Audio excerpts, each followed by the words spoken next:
Alors, cette vidéo fait suite à la première vidéo, qui est donc une forme d'introduction à cette question, «Quand reviendras-tu?», hein, cette question du quand. Quand les choses vont-elles se passer? Donc je vous invite à aller, si vous ne l'avez pas consultée encore, la première vidéo que j'ai faite, sur le sujet pour, mettre en perspective cette question et là, je vais faire un zoom, on va dire, sur ce fameux schéma du deuil, hein, donc qui est un schéma, qui ne vient pas de moi évidemment, hein, mais qui vient d'une psychologue suisse, donc elle s'appelle Kübler-Ross, pardon, d'écorcher son nom, et elle a réfléchi à ce parcours, qu'on traverse donc quand on est en deuil, mais heu, ça peut aussi fonctionner pour, quand on vit un deuil plutôt, ça peut fonctionner aussi pour, les étapes du changement. D'accepter que de subir un changement qu'on n'a pas décidé, hein. Donc, je vais le mettre en perspective par rapport au parcours de flammes jumelles et par rapport au parcours de séparation en général, hein, de distanciation. Donc, déjà, je vous montre ce schéma dans sa globalité. C'est-à-dire que, bon, il y a plein de points intéressants, je vais peut-être pas m'appesantir sur tous les points. On va vraiment s'intéresser donc à ces petits points bleus là, ces étapes et la première partie, c'est le choc. C'est d'abord de vivre un traumatisme, un choc, dans les parcours flammes jumelles, ça va être: j'ai eu, une superbe rencontre, j'ai eu tout un tas de symptômes énergétiques dans cette rencontre, des émotions, des papillons, dans le ventre. C'était vraiment dingue. Il y a eu, une énergie électromagnétique qui s'est passée, hein, ce qui va ramener donc, au concept de flamme jumelle, hein. Ce n'est pas une rencontre comme les autres.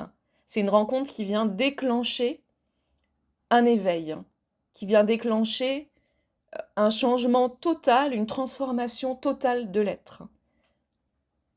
OK? Donc, il y a eu cette rencontre, il y a eu cette reconnexion, et puis il y a, de la part de l'autre, donc celui qu'on appelle runner, une distanciation ou carrément une séparation. Un blocage, l'autre ne veut plus, faire de la même manière et vous subissez quelque part cette réalité. Ou ce n'est pas forcément l'autre, ça peut être aussi les circonstances de la vie qui font qu'il y a un déménagement, heu, il y en a un des 2 qui doit partir loin ou encore, la famille ne veut pas, que vous soyez dans la vie de cette personne, enfin peu importe. Quelque chose qui fait que la séparation est inéluctable. Donc ça crée à l'intérieur, un traumatisme, hein, un choc, hein, et à partir de ce choc va en découler, ce choc qui n'est pas, comment dire? Qui pour l'être humain qu'on est, n'est pas acceptable. N'est pas acceptable dans l'instant, en fait. Il va amener tout un tas d'émotions qui sont très difficilement gérables. Donc, si on regarde le schéma, vous voyez que il va y avoir une descente, hein, on regarde la courbe, il va y avoir vraiment une descente vers le fond, dans les tréfonds, hein, de l'âme, hein, je dirais. Donc ça va être toute la partie nuit noire de l'âme, jusqu'à ce que cette psychologue a appelé dépression, hein, mais nous on peut nommer ça plutôt nuit noire de l'âme, hein. Cette descente, elle est voulue quelque part par l'âme, hein. Elle est, heu, pour aller chercher de la lumière, il faut aller trouver, creuser dans les zones d'ombre, hein. Voilà, c'est vraiment par les contrastes, hein, que l'évolution, l'éveil se fait. Donc, accepter déjà que c'est on va devoir descendre pour pouvoir monter, hein. Et après, vous voyez donc cette phase ascendante où il va y avoir une reconstruction, de l'être pour atteindre finalement un état de paix intérieure, un état de sérénité. Donc le choc, il va emmener beaucoup d'étapes, donc 7 étapes. La première, c'est d'abord le déni, hein. C'est-à-dire que si on prend un deuil, c'est évident. C'est-à-dire qu'on ne veut pas que la personne qu'on aime meure. On ne veut pas, on n'a pas choisi cette situation, donc on veut que ça reste dans l'état dans lequel c'était, que la personne soit à nos côtés. Maintenant, dans la relation sentimentale, on déplace ça, on déplace le focus, et donc la personne qui part, la personne avec laquelle on est séparé, on a envie de la maintenir dans la 3D à sa place. On a envie de retourner dans le passé quand elle était là, en fait. Donc il y a ce déni qui se forme de je ne veux pas subir cette situation dans le moment présent, je veux retourner dans un état passé, je n'accepterai pas la nouvelle situation. Donc au début, c'est un déni, je ne veux pas cette situation. Ça n'existe pas, ça ne peut pas exister. Le déni fait vraiment beaucoup de mal. Beaucoup de mal parce qu'il nous projette dans une temporalité qui n'existe plus, qu'on ne peut plus palper. Ce qui ne veut pas dire qu'elle n'existe pas, hein. Comme je vous ai dit, dans la dimension quantique, tout existe encore. Tout est encore là. Toutes les mémoires, elles gravitent autour de vous. L'étape après le déni, ça va être une certaine forme d'acceptation, hein, qui n'est pas une acceptation pleine et entière, mais on va accepter que les émotions, avec le temps, viennent jusqu'à nous.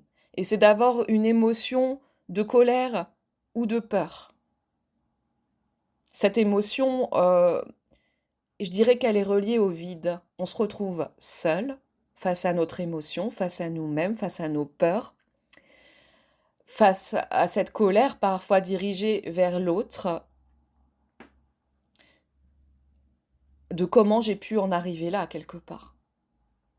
Je ne veux pas en être ici, je ne veux pas ressentir ça, et pourtant, c'est l'émotion qui me traverse. Donc on va s'en vouloir, on va en vouloir à l'autre, et c'est naturel. Et c'est peut-être une émotion, les flammes jumelles, les chasers qui sont très empathiques, ne vont déjà peut-être pas se permettre d'être en colère. D'être en colère après l'autre, d'être en colère après soi, et d'avoir peur. Donc elles vont chercher dans cette étape peut-être des solutions pour ne pas ressentir. Alors que l'idée, c'est vraiment de traverser l'émotion, de se laisser être en colère, de se laisser décharger cette colère, parfois même sur l'autre, de lui dire ce qu'on ressent, hein. Ou si on ne peut pas lui dire, d'entamer là une thérapie ou voilà, d'en parler à des amis, de les écrire ces émotions, mais de ne pas chercher à tout prix à éviter l'émotion, hein. À chaque fois, en fait, que vous allez accepter de traverser une étape dans ce deuil, quelque part, c'est du temps de gagner. Plus vous acceptez de traverser, plus ça va passer vite. Plus vous allez lutter, hein, je rappelle ce que nous dit Jung, j'aime beaucoup, tout ce à quoi on résiste persiste. Donc plus vous allez lutter contre l'émotion, je ne veux pas ressentir ça, je ne veux pas ressentir cette colère, je ne veux pas ressentir ce vide, cette peur à l'intérieur de moi, et plus ça va résister, plus vous allez être en résistance, et moins vous allez pouvoir passer à l'étape suivante, du coup. Donc là, je dirais, c'est vraiment comment vous acceptez de communiquer avec vous-même, comment vous allez accueillir vos émotions, et même si c'est pas agréable, de vous laisser traverser par l'émotion, hein. Émotion, c'est énergie en mouvement, voyez? Donc si vous faites stagner l'émotion à l'intérieur de vous en n'acceptant pas de la ressentir, bah, elle va stagner, quoi. Tout simplement, elle n'est pas en mouvement. Plus vous allez accepter de, ok, c'est ok pour moi, je ressens de la colère, je ressens du vide, je ressens de la peur, ça m'énerve. Donc j'en parle autour de moi, euh, voilà, je me permets de ressentir et d'exprimer cette colère. Et plus vous la laissez être en mouvement, et plus elle va se transformer du coup. Alors je passe à l'étape suivante, donc l'étape du marchandage de la négociation, où là, bah pareil, vous allez vouloir retourner à un état où ce n'était pas, où vous ne ressentiez pas cette émotion désagréable. Donc vous allez essayer de marchander. Ça peut être déjà un marchandage intérieur, où avec vous-même, vous allez donc rentrer en résistance et négocier qu'est-ce que je peux faire pour éviter cette situation, qu'est-ce que je peux faire pour ne pas ressentir tout ça, ou un marchandage à l'extérieur, où vous allez comme faire une sorte de chantage à l'autre, de mais tu te rends pas compte, c'est pas possible, tu es dans le déni, tu n'as pas... et là, je vous ramène vers la vidéo que j'avais faite, le déni du chaser, hein, où il ne peut pas concevoir, on ne peut pas concevoir à cette étape-là que l'autre n'ait pas conscience de ce lien, que soit on ressent à l'intérieur de nous puissamment. On ne peut pas accepter qu'il ne vive pas la même chose que nous. Donc on va essayer de le faire changer d'avis à l'extérieur, de marchander avec lui, de négocier son retour, pour en fait retrouver l'énergie qu'on a perdue, hein. L'énergie de la rencontre, etc. On veut retourner dans cet état d'être, hein. Et ça aussi, je pense que c'est, pour les flammes jumelles, c'est un petit peu particulier parce que, euh, bon, moi j'ai toute une théorie par rapport au syndrome du jumeau perdu, mais il y a vraiment cette mémoire, cette souvenance que de fusion avec l'autre. Et on ne comprend pas pourquoi l'autre, il ne ressent pas ou plus ça. Donc souvent, c'est à ce moment-là qu'on tombe sur le concept de flamme jumelle. Quand il y a une négociation, quand on essaye de trouver quelque chose qui pourrait nous expliquer que l'autre ne ressent pas la même chose que nous. Et du coup, dans ce concept-là, eh ben, on va rester souvent bloqué à cette phase-là, qui est une phase descendante, hein, où on va essayer à tout prix d'expliquer, de comprendre à travers ce concept flamme jumelle, hein, comment faire revenir l'autre, au lieu de travailler dans l'acceptation de ce qui est. Voyez, le concept de flamme jumelle, il va apporter des réponses, euh, que l'autre un jour va revenir, que c'est une nécessité et qu'il va se souvenir lui aussi, hein. Donc on reste un peu bloqué dans cette phase de marchandage quand on va vraiment adhérer à ce concept, hein. Et du coup faire stagner la relation, faire stagner la relation à nous-mêmes déjà. La phase suivante, donc, c'est la tristesse, la dépression, l'émotion associée à ça, c'est-à-dire que plus le temps passe, plus on voit que les choses ne reviennent pas. Et donc là, on va ressentir tout ce qui est de l'ordre de la blessure, hein. Donc, une tristesse, une déception, une frustration, encore une colère, hein, ça peut être encore lié. Voilà, parfois de la culpabilité, enfin tout ça. Donc là, on est vraiment au cœur de la nuit noire de l'âme, hein, où on est au contact de sa blessure. Et c'est pareil, cette phase-là, elle est vraiment super désagréable. Vous voyez, c'est la phase la plus basse sur la courbe. Donc, elle est vraiment pas confortable. Et l'idée, c'est encore une fois, c'est de l'accepter. C'est comme ça que ça va passer. C'est d'accepter que c'est pas confortable d'être à cet endroit-là du parcours. Accepter que ben on soit triste, que on se retrouve un petit peu comme un enfant blessé. Accepter tout ça, ne pas chercher peut-être à tout de suite guérir, vous voyez? Parce que ça crée comme un conflit, je n'y arrive pas. Mais accepter, et là encore une fois, hein, une thérapie, une psychothérapie, va vraiment aider dans cette phase-là, pour exprimer cette émotion et la mettre en mouvement. Et plus elle va être en mouvement et plus elle va se permettre de passer, de de de vous traverser, hein. Donc plus vous allez lutter: «Je ne veux pas ressentir, je suis pas confortable dans ce vide, dans cette tristesse», et plus elle va stagner, plus vous allez stagner dans cet état, dans cette vibration-là.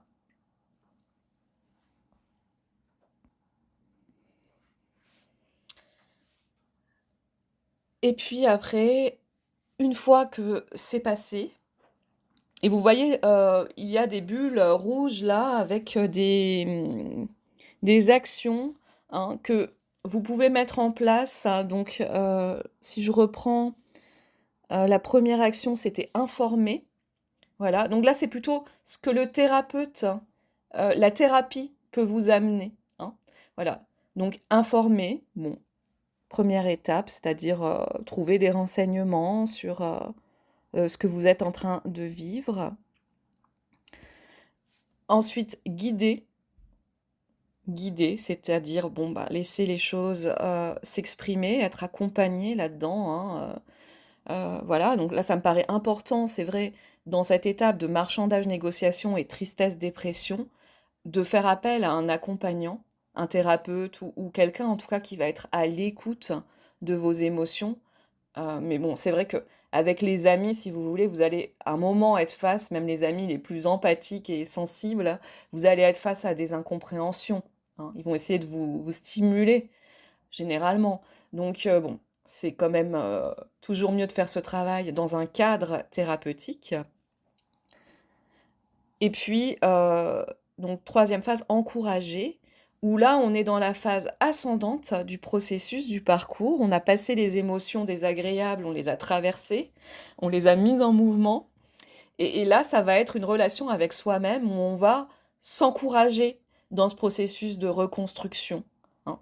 Donc, phase très importante selon moi, l'acceptation, qui est la sortie du déni. C'est-à-dire, j'accepte ce qui est. J'accepte de me remettre dans mon instant présent et à l'instant présent, je n'ai pas l'autre à mes côtés. Je suis séparée, je ne peux peut-être plus communiquer avec lui. Ça me rend triste, ça me rend malade, ça me rend en colère, mais c'est comme ça. C'est ce que la vie me demande de traverser. Et si c'est comme ça, si c'est ce que je vis, c'est qu'il y a une raison à ça. Vous voyez, ne pas chercher à tout prix à lutter, à contrôler le processus, c'est ce que, en fait, mon âme, la vie, l'univers, peu importe, veut pour moi. Donc j'accepte que ce soit pour le meilleur. En fait, la vie ne me veut pas de mal. La vie me veut du bien, elle veut mon évolution. Donc si je traverse tout ça, c'est parce que, il va y avoir quelque chose derrière qui m'attend, en fait. Et plus vous allez chercher à contrôler, à non, je reveux cette relation, je reveux à tout prix cet ex qui lui ne veut plus de moi, ou la vie n'en veut plus en fait. Euh, Plus vous allez accepter tout ça en fait. Plus vous allez accepter tout ça, que c'est comme c'est. Et là, il y a vraiment un travail à faire sur l'instant présent, le, de se remettre dans son corps de matière. Voilà ce que je vis dans le présent. Après, à moi de porter le regard là-dessus. Pourquoi j'en fais quelque chose de désagréable et pourquoi je ne laisse pas la vie, le flot de la vie, s'écouler? Qu'est-ce qui fait que je veux à tout prix retourner en arrière et refuser ce changement? Et là, ça va être très, très fort.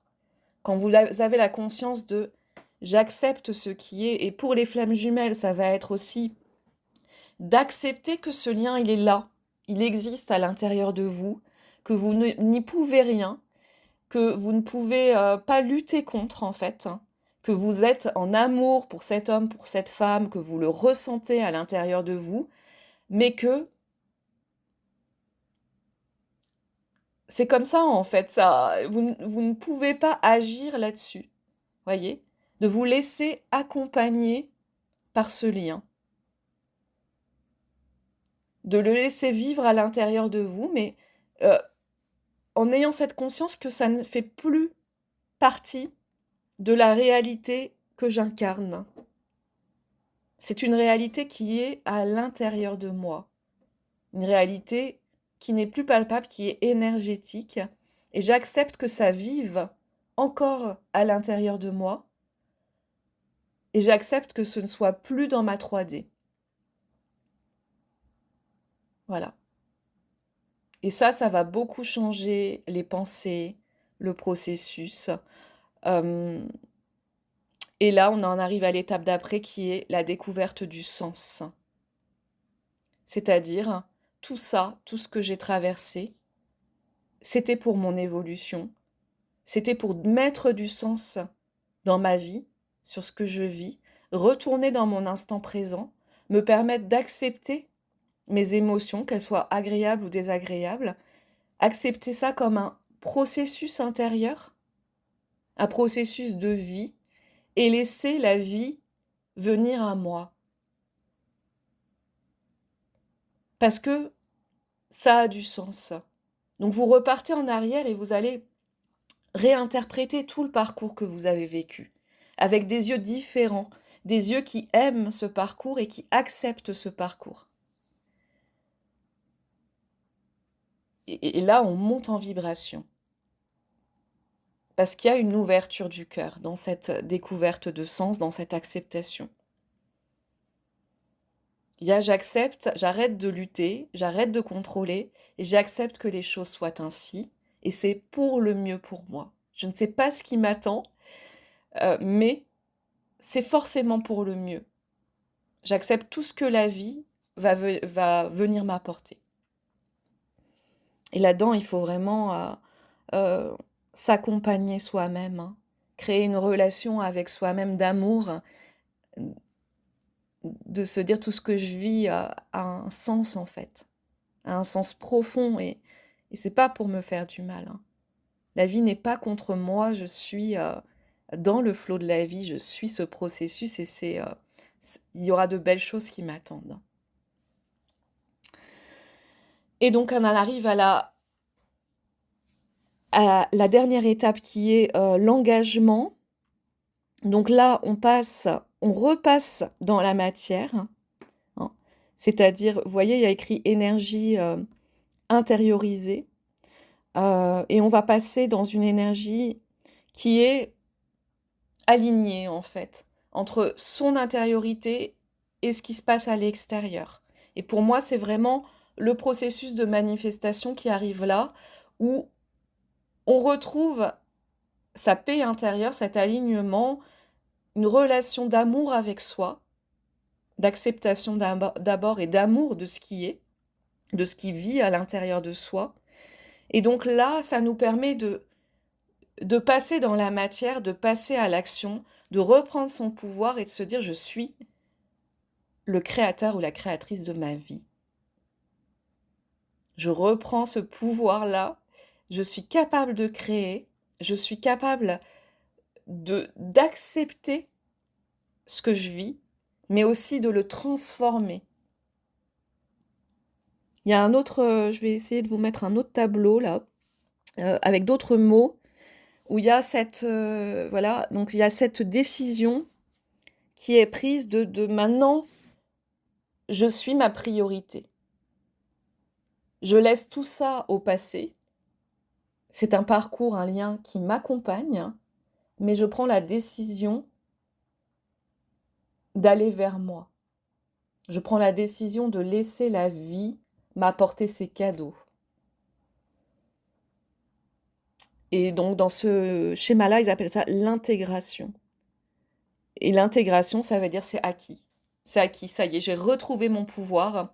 Je sais comment gérer ma vie, comment gérer mes émotions, comment les accueillir, les accepter. Je ne peux pas contrôler ce qui se passe comme circonstance dans ma réalité, mais par contre, je peux créer à l'intérieur de moi de nouvelles émotions. Je peux me relier à des émotions que je connais. Vous voyez, vous êtes maître de votre vibration là-dedans. Et du coup, une fois qu'on se fait maître de notre vibration, on sait qu'on a ce pouvoir de créer dans la matière. La matière est un miroir de nous. Donc, ça devient comme un jeu, le jeu de la vie en fait, où dans ma 4D, dans ma 5D, je canalise de belles vibrations. J'écris le scénario dans ma 4D en imaginant ce que pourrait être ma vie si j'étais dans ces vibrations-là, magnifiques d'amour, de paix, de sérénité, d'épanouissement, d'accomplissement. Je me fais ce scénario-là et je me dis que c'est possible. Je crée des ouvertures de possibles. Et une fois que ces ouvertures, je m'y suis reliée, ça va descendre dans la matière. Et là, je vais observer tout ce qui se passe de beau pour moi. Et ça va être beaucoup plus confortable. Ça va être beaucoup plus confortable et l'acceptation, et c'est ça le lâcher prise. C'est j'ai confiance en la vie, en ce qu'elle m'amène, et même si elle m'amène des épreuves, en fait, je saurai gérer ces épreuves parce que, en fait, vous serez capable de traverser toutes ces phases-là, des étapes du changement, très rapidement. Très rapidement et même de manière intégrée. C'est-à-dire que ça devient quelque chose qui est inconscient. Voilà, vous avez une circonstance dans votre 3D qui ne vous plaît pas, vous allez traverser les étapes et jusqu'à arriver à cette confiance, à cette intégration que je ne vais pas faire stagner cette circonstance-là dans ma vie, je vais la traverser et je vais créer quelque chose de nouveau. Cette circonstance-là, elle est juste là pour m'aider à la dépasser. Bon voilà, j'espère que ça vous a aidé, que ça vous... Essayez de vous positionner peut-être à l'étape où vous en êtes, avec honnêteté, parce que du coup, si... Enfin voilà, voyez ce qui se passe à l'intérieur de vous, où vous en êtes de vos émotions, elles vont vraiment vous guider à savoir ce que vous êtes en train de traverser. Et ne pas rentrer dans un espèce de truc «je suis bien, tout va bien». Voyez vraiment ce qu'il y a à l'intérieur de vous, tout ce qui existe, Même quand on est, si vous voulez, en haut là, à la phase d'intégration, il va encore y avoir des émotions négatives, il va encore y avoir des inconforts, Mais c'est vraiment comment vous gérez ces inconforts qui va changer la donne. À chaque fois, regardez s'il y a encore des conflits, des choses qui vous disent non, j'ai pas le droit de ressentir ça, j'ai pas envie d'aller mal, etc. Ou si vous vous dites bah ok, c'est pas cool ce que je suis en train de vivre, mais je vais reprendre mon pouvoir et je vais créer autre chose, tout simplement. Voilà. Et donc j'accepte que ce soit comme ça dans le moment, mais je me fais confiance, je sais que je serai capable de dépasser tout ça. Merci les flammes, je vous remercie énormément de votre écoute. Likez cette vidéo, abonnez-vous si vous voulez encore du contenu de ce type-là. Je vais continuer à parler de ces processus à travers des schémas, parce que je crois qu'on a besoin de pouvoir avoir des repères clairs et simples de là où on en est. Et donc, il y aura une autre partie dans cette vidéo à laquelle j'ai déjà réfléchi, qui sera, je pense, intéressante pour se retrouver ce pouvoir et faire monter cette conscience en nous. Ça me semble très important dans le processus d'éveil. Voilà, je vous souhaite une très belle journée, une très belle soirée et à très bientôt.